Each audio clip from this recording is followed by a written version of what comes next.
అందరికీ అంబేద్కర్ జయంతి శుభాకాంక్షలు. మేమైతే కారైతే ఇక్కడ పార్క్ చేసి వెళ్తున్నాము.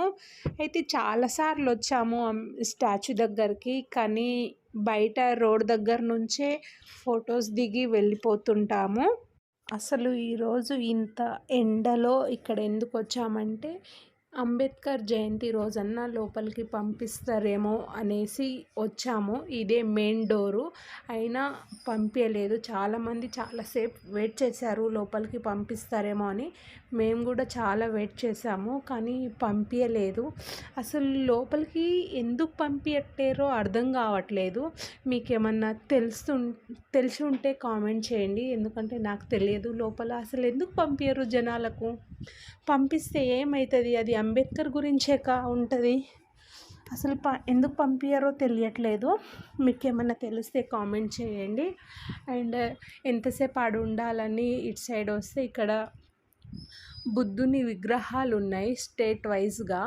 అవి ఫోటోల రూపంలో ఉన్నాయి. ఏ స్టేట్లో ఏ టైప్ ఆఫ్ ఎలా ఉంటాయి అన్నవి ఉన్నది. అయితే ఇక్కడ చాలామంది వచ్చారు. అదర్ స్టేట్ వాళ్ళు కూడా ఉన్నారు. అంటే మేబీ ఇక్కడ ఉండే వాళ్ళు ఉండొచ్చు. చాలామంది పిల్లల్ని తీసుకొని వచ్చారు ఇక్కడ. కానీ ఏం లాభం, లోపలికి మాత్రం పంపించలేరు. లాస్ట్ రేవంత్ రెడ్డి వాళ్ళు కూడా వచ్చి పాత స్టాచ్యూ దగ్గర నుంచి వెళ్ళిపోయారు. ఇంకా కేటీఆర్ కూడా వచ్చి బయటనే స్పీచ్ ఇచ్చి వెళ్ళిపోయారు తప్ప లోపలికి మాత్రం ఎవ్వరికి పంపించలేదు. అదే మస్తు బాధ అనిపించింది. ఇంత ఎండకు ఇంత చిన్న చిన్న పిల్లల్ని తీసుకొని ఉన్నారు. లోపలికి పంపించాలి కదా. జస్ట్ క్యూగా వెళ్ళిపోతారుగా. దానికి ఎందుకు పంపించారో అర్థం కాలేదు.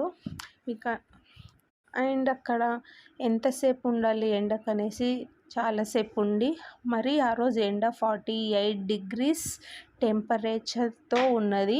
ఆ ఎండకు మాత్రం చాలా అంటే చాలా చెమటలు కారిపోయినాయి.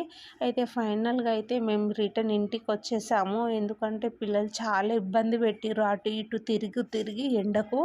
అందుకని ఫాస్ట్గానే ఇంటికి వచ్చేసాము. అయితే ఈ వీడియో నచ్చినట్లయితే లైక్ చేయండి.